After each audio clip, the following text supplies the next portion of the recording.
Hello বন্ধুরা, কেমন আছো? আশা করি সবাই ভালো আছো। আমিও বেশ ভালো আছি। আমার সোনাকে নিয়ে দিন ভালোই কেটে যাচ্ছে। তো সেদিন গিয়েছিলাম আমার ননসের বাড়ি, আমার বরের মেসতুতো দিদি। আমার সোনার প্রথমবার পিসির বাড়ি যাচ্ছে, এর আগে যাওয়া হয়নি। তো সেদিন ছিল দিদির বাড়িতে গোবিন্দভোগ, গোবিন্দকে সেবা দিয়েছিল। তো সেই জন্য সবাই মিলে যাচ্ছিলাম। আমার বর সোনাকে নিয়ে, শাশুড়ি মা সকালে চলে গিয়েছিল। তো গিয়ে দেখি কারেন্ট ছিল না, গরমও পড়েছিল সেদিন। তো গিয়ে একটু রেস্ট করছিলাম।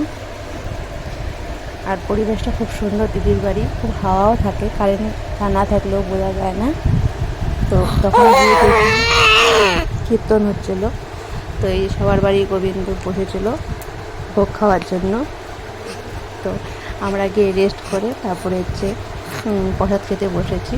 আর ভোগে তো অনেক রকম আইটেম থাকে, জানো, সব ধরনের ভাজা, শাক, ডাল। আর আমি পরে ভয়েসটা দিচ্ছি, আর আমার সোনা সমানে কথা বলছে, সেই জন্য তোমরা ভয়েসে আওয়াজটা পাবে। ওই যে ও কথা বলার চেষ্টা করছে। যাই হোক, সবার বাড়ি গোবিন্দ বসে আছে ভোগ খেতে। তো আমরা ভোগ খেয়ে বসেছিলাম।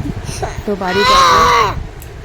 তো দিদির বাড়ির পরিবেশটা দেখো কি সুন্দর, চারদিকে গাছ, হাওয়া। তো আমরা সন্ধ্যার দিকে বাড়ি চলে এসেছি। সোনাকে নিয়ে বসেছিলাম, একটু ভিডিও করলাম। যাই হোক, ছোট্ট একটা ভিডিও তোমাদের কেমন লেগে